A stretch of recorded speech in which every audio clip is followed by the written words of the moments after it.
आज दिन स्टार्ट है गोटे सुंदर ब्रेकफास्ट रु चूड़ा उपमा गाजर हलवा चाहा मो ब्रेकफास्ट टाइमिंग हूँ 11टा ना कि बहु हाँ थैंक यू बहुत टेस्टी चूड़ा उपमा करने आई जस्ट लव्ड इट ता सहित मूवी देवदास देखावा जी मोटे इम्पोर्टेंट कथा कहूँ चाहूँगी मो यूट्यूब फैमिली को तो आज मु खाइली चूड़ा उपमा से पुणी मो बो हाथ बहुत ये स्टोरीटा मे भी जानी न जानी तो आउ थे शुणु तो आज को प्राय 10 वर्ष तले 2014 मसीहा कथा यहाँ तो से कौन है मो बोर देह बहुत खराब थिला कौन पे बो मन अच्छी तो दुर्गा पूजा टाइम रो कथा बाबा बो जाइछंती मोर गोटे थिला एक्सेस 125 मो फेवरेट गाड़ी OR02 BS6509 गाड़ी नंबर थिला एइथपे नंबर मन रखी क्या 09 मो लकी नंबर आ 6 होची कोन ना मो डेट ऑफ बर्थ 24 2 + 4 = 6 सेति मोर सबुटी 6 9 9 एम सब थाए प्राय छाड़म से कथा तो से गाड़ी रे बाबा बो मोर जाइछंती दुर्गा माँ को दर्शन करिया को आम गाँव रो देवी माँ को दर्शन करिया को तापरे बाबा बो ठीक आसला को वर्षा बहुत जोर पकाऊ थाए तो आम गाँव रे गोटे छोट पिलाटा बहुत स्पीड रे गाड़ी सॉरी साइकिल चलाउथला तो बाबा बो अपोजिट साइड रो आसला को सी लेफ्ट साइड रो हठात आसिकी साइड मारिकी पड़ेला बाबा कौन कले ना जदि स्पीड रे बाबा गाड़ी भी 40-50 स्पीड रे थिला बोधे बाबा गाड़ी भी स्पीड रे थिला माने मो एक्सेसटा आपन तो स्कूटी जानथिबे छोट चक्का स्लिप करियर भी बहुत ये थाए तो से जो साइकिलटा से आसी से एक्सेस स्पीड रे आसी तो सी आसला को जो साइड मार्ची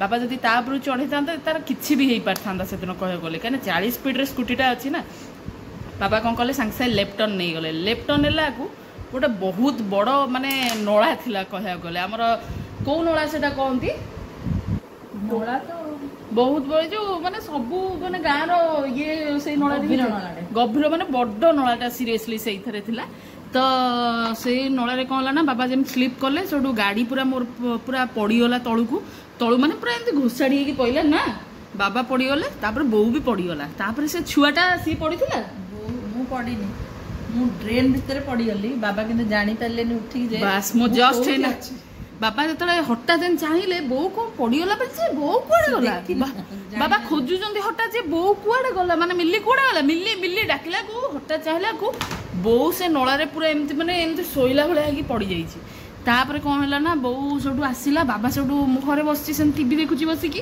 तो बाबा से आसिले बो को लेकिन आसिले बो को लेकिन आसला को मुझे कहली कौन है तक धर धर कहीं आन बो पूरा एमती पूरा डरिक थरी थरी आसुए बोले अरे कौन है बो कौन है तू कौन एम थरी थरी आसु बो से कहला ना बो से किसी कहीपरनी बाबा से कहले माँ आउ नल सी पड़गला तो गाड़ीटा भी पड़ जाता कहीं बाबा जानी मो गाड़ी की बहुत ही भल पाए तो फॉर द फर्स्ट टाइम मो गाड़ी पड़ी मु शुणिकी माने मो गाड़ी पाक न जाई मो बो को सेम चाहिए कहीं पूर्व मुझे भी माने कहला को मोर ये हाथ भी थरुची कह गले माने ता पूर्व मुझे भी बो को सेमती माने डरला भाया देखनी कह गले तो कौन है किसी ना से बो तार गाधा बाधा कला आम खिया पिया सब करूँ से दिन दुर्गा पूजा होता है नवमी ना दशमी होता दशमी होता तापरे से दिन बो को ज्वर हो गला तो आम भाविलु बोधे वर्षा जेहेतु एत ओदा हो जाए नला फल पड़ जाए बोधे बो को ज्वर हो गला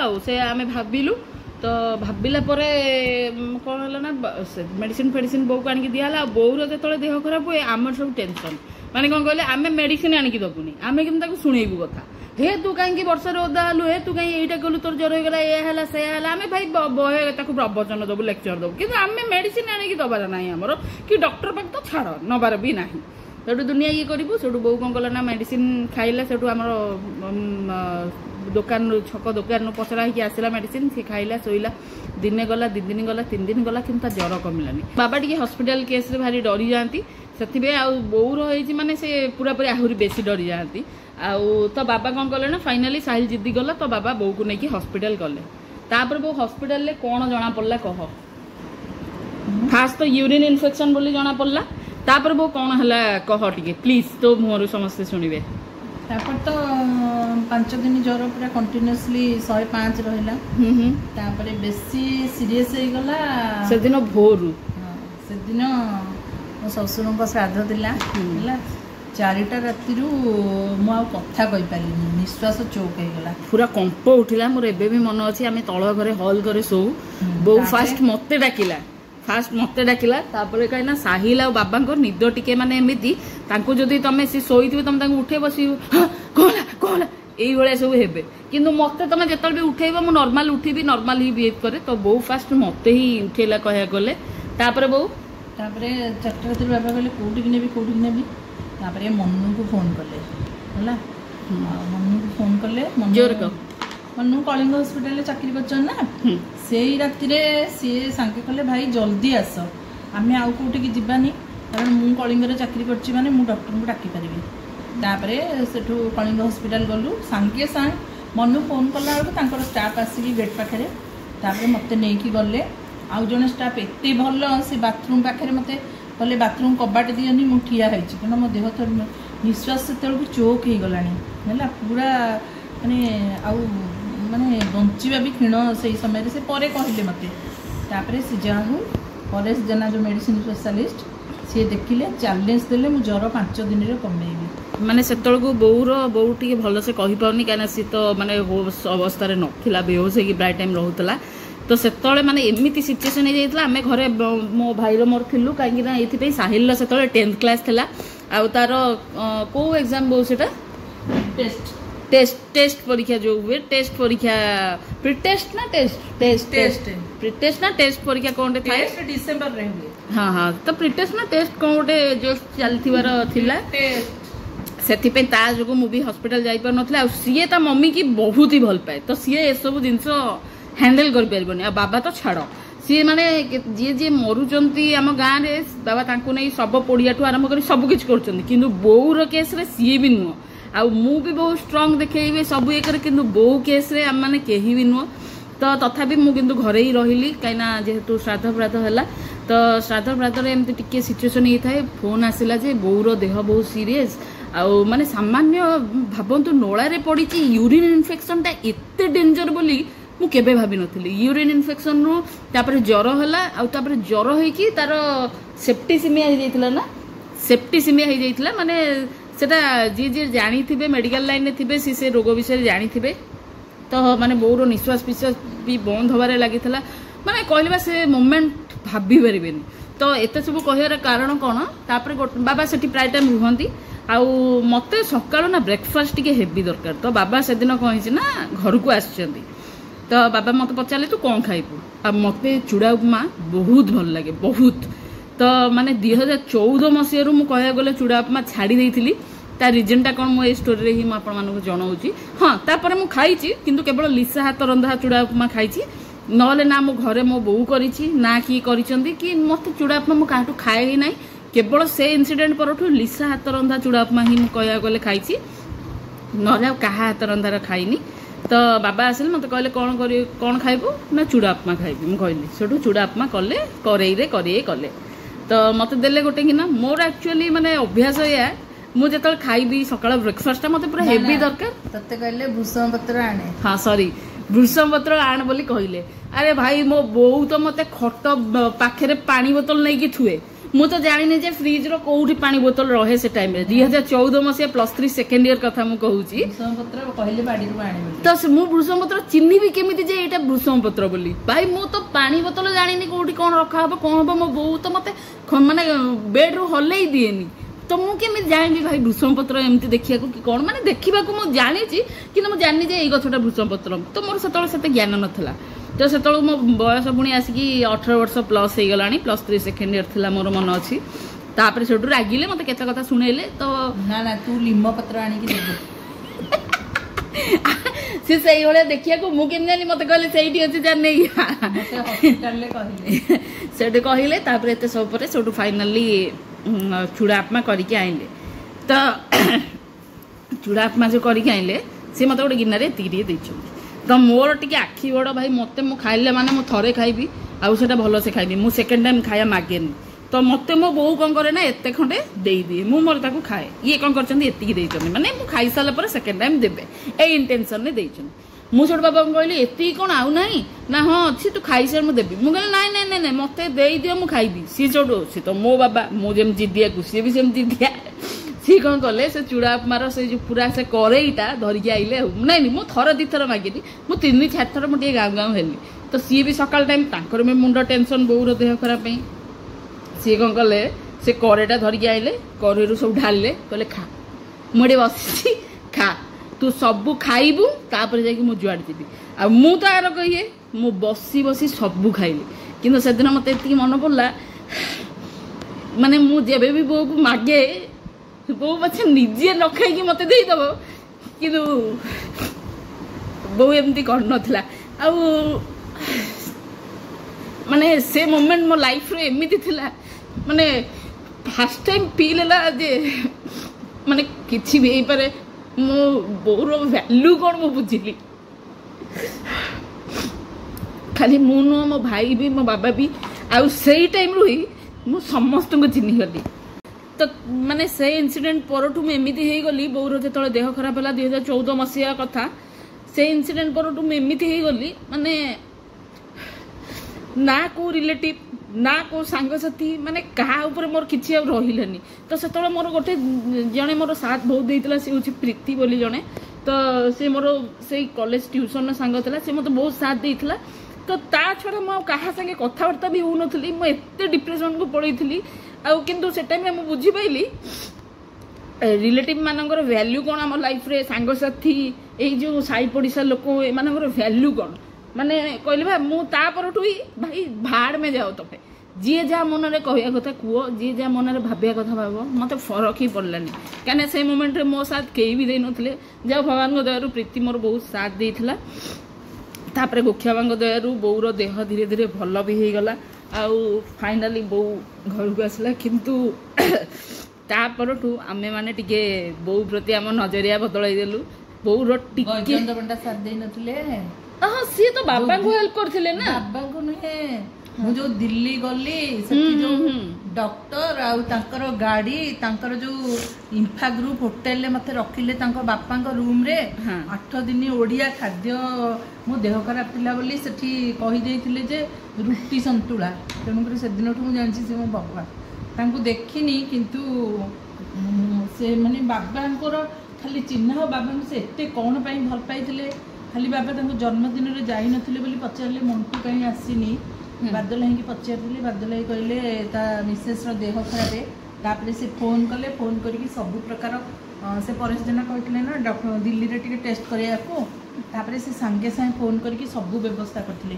କେବଳ ବାବା ଫ୍ଲାଇଟ୍ ଟିକଟ କାଟିଥିଲେ ଆମେ ସେଠି ପହଞ୍ଚିଲା ବେଳକୁ ଗାଡ଼ି ଅଲରେଡ଼ି ଆସିକି ଠିଆ ହେଇଥାଏ ଆଉ ନନ୍ଦ ବୋଲି ୱେଲକମ୍ ନନ୍ଦ ବୋଲି ବି ଗୋଟେ ଇଏ ରଖା ହେଇଥିଲା ଯୋଉ ବୋର୍ଡଟା ଧରିକି ତାଙ୍କ ଡ୍ରାଇଭର ଭାଇ ଜଣେ ଠିଆ ହେଇଥିଲେ ବି ନା ନାଇଁ ସେ ତ ବହୁତ ଇଏ କରିଛନ୍ତି। ମୁଁ ଏଇଟା ମୋ କଥା କହୁଛି ମୁଁ ତ ସେତେବେଳେ ଛୋଟ ଥିଲି ନା ମୁଁ ଏତେ କ'ଣ ବୁଝିପାରୁଥିଲି କିଏ ହେଲ୍ପ କରୁଛି କ'ଣ କରୁଛି ବାବା ତମ 2 ଜଣଙ୍କୁ ଆମେ ନେଇ ବାବା ଅବଭିୟସଲି ଦିଲ୍ଲୀ ନେଲେ ହଁ କାହା ପାଖରେ ମୁଁ ଛାଡ଼ିବିନି ମୋର ଭରସା କାହା ପାଖରେ ନାହିଁ ମୋ ଛୁଆଙ୍କୁ ନେଇକି ଯିବି ହେଲା। ମାନେ ଆମ ଘରେ ୱାସିଂ ମେସିନ୍ ଠୁ ଆରମ୍ଭ କରି ସବୁ କିଛି ଥିଲା।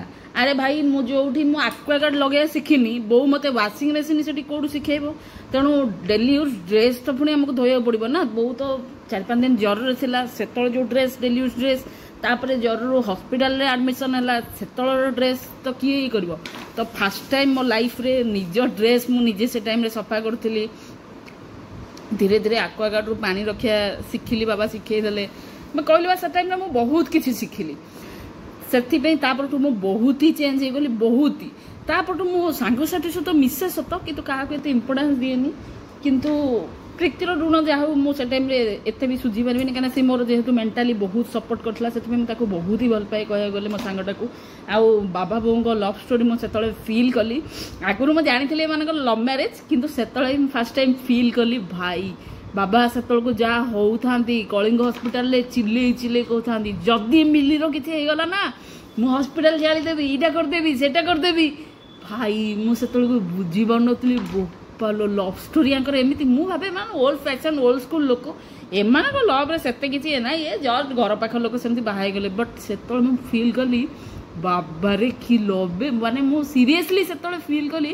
ମୁଁ କହିଲି ଶଳା ମାନିବାକୁ ପଡ଼ିବ ମୋତେ ବି ଜେଲସ୍ ହେଇଗଲା ମୋ ବୋଉ ପାଇଁ ଯାହା ହଉ ଶଳା एमती ये किंतु आजिकल लव्रे बोधे सेते ये नहीं आम जेनेरेशन मानक तो छाड़ तो से दिन ठू माने बाबा से लास्ट चूड़ा उपमा देते तापरठू माने आउ से चूड़ा उपमा को हाथ मार नी बहुत वर्ष जाए तापर फाइनाली लिसा आसला तो लिसा तो मोर बहुत सारा चेंजेस कला मत बहुत सपोर्ट देती मोर सब कथार तो तारी हाथ मुझे चूड़ा उपमा खाई तो फाइनाली एत वर्ष पर आज मुझे शोई मुझे सका उठे बो मत कॉल करे जे आसे खाया गला खाईदेबू कि कौन करदेबू एमती सब तो बो जो मत डाके मु तार पाखापाखि 20-25 मिनट पर ही आसे माने फ्रेश हुए तापर जाई तलू आसबि मोबाइल टी चिपी तलू आसबि आज बो फोन कला जे मु चूड़ा उपमा करछि मु सांगे सांगे आसली हाँ ना नहीं बो 5 मिनट आसी ना नहीं जेते मते कहले तू टिके चूड़ा उपमा कर मु काली कहितले मु कहले ठीक अछि आज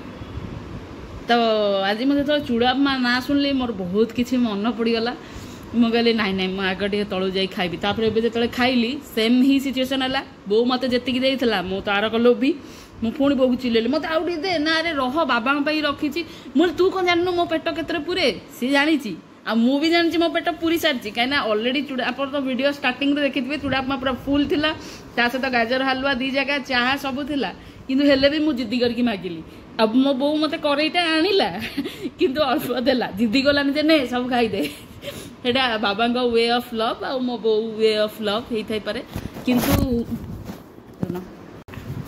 हाँ आ गोटे कथा भी बो मन अच्छी से टाइम रे बाबा तो प्राय टाइम हॉस्पिटल रुहंती आमे केमती केमती खाऊ तू जानिचु ना किंतु तोर जेतले भी सेंस आसे मते नीलू जाइथिला कुहे जेमती करले सेमती करले सडनली विट एटा कहया दरकार नै आमे तो जानिचु ना एते भी ये कहया दरकार नै हमर सुनु मोर एबे भी मन अछि तू जेतले माने तो सेंस फेंस आसे तू बाबा को पचार जे छुआ कौन करचंदे आ छुआ कौन खाइले की अछि तांको पाखरे सेतले माने मो मन अछि मो साना मु आ माई से पूरा सेमती जगी की रुहंती आ गोटे मेन कथा बौर एमती कथा रे मोर सबु मामू माई बौर पुतुरा पुतुरा मो घर लोक मो बाबांकर सबु साइड रिलेटिव समस्त मन तो बहुत दुख होता से माने भी बहुत हेल्प करते किंतु सान मामू को देखिया लायक थिला माने सत्य एमती तांकर माने कौन कहलो माने जीवन अधा अंग किए नहीं जाइए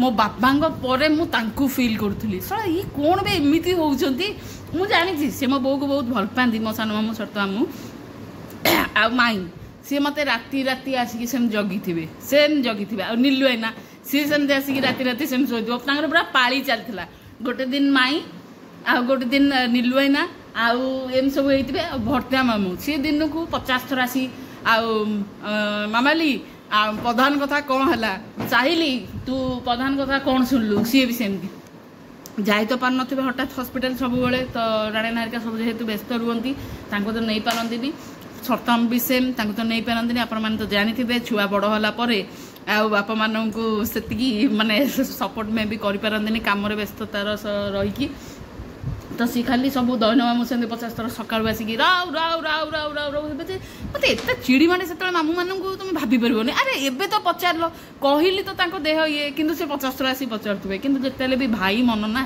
तो से माने तो जानी ना आप पूर्व व्लॉग जब देखिथे भाई भौणी रियूनियन मो पकईली गोटे सी ही मो सान मामू कह गले तो मत कहीं लगे बौर अलग मामू मान सहित सी जहाँ ये कि सान मामू ताठू 15 वर्ष बड़ बौर जमी सी गोटे सांग जमी कथबार्ता पूरा गालु मरामरी ये से मत पूरा लगे जे ये भाई भौणी बोली तापर टे बड़ होचन दैन मामू बड़ ना भर्ती मामू बड़ दैन मामू एत बड़ सहित भी बहुत गालु फालु मारे किंतु भर्ती मामू टे रेस्पेक्ट दिए कह गले तो रेस्पेक्ट नुह से डर कह जाए माने एमानक भी तू रेस्पेक्ट दो किंतु तांका सहित खेलु न कि मो सहित समस्त लागंती मते छुआ बेले भल पांदी तेन करी मो तंको भाई लावेन मो भाबे से माने मो सांग मो सब किंतु सतरे बौर सेतले जेतले देह खराब होतला ब्रेकफास्ट गोटे माई पठे देले लंच गोटे माई माने कोन तांका भाउज माने सब करिके पठे दियंती डिनर सेठू करके पठे देइथिबे माने ब्रेकफास्ट दायित्व कहे गले रोहुतला सान माईकर लंच रे लाली भाउज मितु भाउज हरिका सब करके माने मोर जी दैनामक माई हरिका तांको थ्रू घर आसे आ डिनरटा जयंती भाई घर कहीं ना सरू चकुड़ी चितौ यही सब रे सी पूरा एक्सपर्ट ଆଉ ସରୁ ଚକୁଳି ମୁଁ ଏମିତି ନର୍ମାଲି ଚକୁଳି ବୋଉ କେତେଟା ମୁଁ 6-7ଟା ଖାଏ ନା, କିନ୍ତୁ ସରୁ ଚକୁଳି ସେ ଯୋଉନ ଦେଇଥିବେ ବୋଧେ 10ଟା କି 12ଟା ମୁଁ ଖାଇ ଦେଇଥିବି। ମୁଁ ଗୋଟେ ଦିନ ସରୁ ଚକୁଳିର ବି ଭିଡ଼ିଓଟା ବନେଇବି, ଆଉ ଦେଖିବେ। ଆଉ ମୋ ସାନ ମାଇଁ ସିଏ ଯୋଉ ଦହିବରା କରନ୍ତି ଭାଇ, ଦୋକାନ ଦହିବରା ତମେ ଭୁଲିଯିବ ୟାର, ସିରିୟସଲି। ଆଉ ଯୋଉ ଲାଲି ଭାଉଜ ମିତୁ ଭାଉଜଙ୍କର ଯୋଉ ତରକାରୀଟା ଭାଇ, ଦୋକାନ ତରକାରୀ ତମେ ଭୁଲିଯିବ ସତରେ, ପୁରା ମାନେ ପୁରା ସେଫ୍। ଏମାନଙ୍କୁ ନେଇକି ଯଦି ମୁଁ ଗୋଟେ ହୋଟେଲ ଖୋଲିବି ନା ଭାଇ, ଟ୍ରଷ୍ଟ ମି, ମୁଁ 6 ମାସ ଭିତରେ ମିଲେନିୟର ହେଇଯିବି। 6 ମାସ ମତେ ଟାଇମ୍ ଲାଗିବ, କାହିଁକିନା ସେମାନେ ଟିକେ ଆଡଜଷ୍ଟ କରିବାକୁ ଟାଇମ୍ ଲାଗିବ, ମତେ ପବ୍ଲିସିଟି କରିବାକୁ ଟାଇମ୍ ଲାଗିବ, ଏସବୁ ଭିତରେ 6 ମାସ ଭିତରେ ମୁଁ ମିଲେନିୟର ହେଇଯିବି। ସତରେ ଗୋଟେ ରେଷ୍ଟୁରାଣ୍ଟ ଖୋଲିଲେ ତ ହଁ।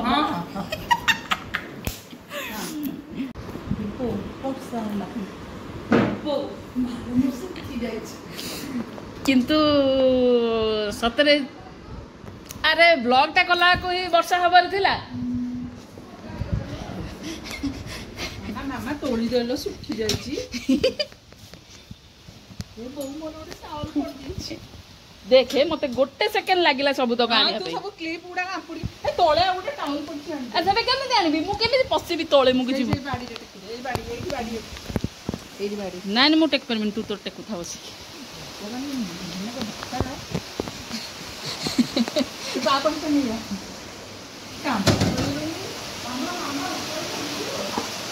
ହଁ କିଛି ପାଣି ଫାଣି ପଡିବନି, ତୁ ଯାଉ ସେମିତି ହଁ ନା। ମୁଁ ଗୋଟେ ଖୁସିରେ ଖୋଲିକି ଆସି, ତୁ ଆମର ଡିଷ୍ଟର୍ବ କରନା। ତୁ ଶୁଣୁ ଲାଷ୍ଟ ଭ୍ଲଗ ଏଣ୍ଡିଙ୍ଗଟା ଶୁଣୁ। ବୋଉ ତୋର କି ଘଞ୍ଚ ଚୁଟି,